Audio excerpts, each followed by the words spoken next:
Яру Құла мектеп гимназиясының 3-ші сынып оқушысымын. Құрметті қазақ елі, мен сіздерді бүгінгі келіп жеткен Конституция күнімен құттықтаймын.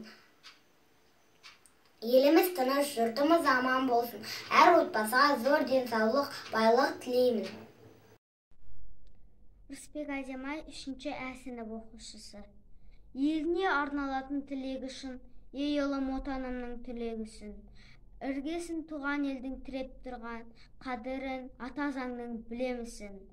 Ешкімде мін тағалмас елдігіме, дауласып жараспайды белдігіме. Бойымды ата заңның өрелеп тұр, даламның кеңдігі де, теңдігі де. Желбіреп күн байрағы, мөлдіреп нұрлаймағы балдай. Арайлап атсын таңы, көгінде ақсын қары самғай.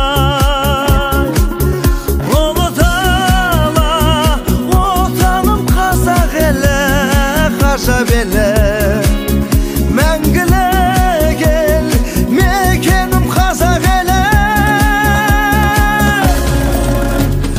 Рухты көк байрағы, айбын делдің бағы, жасай берші мәңгі Қазақстан. Қыран елім алға, халық табыш самға Қазақстан.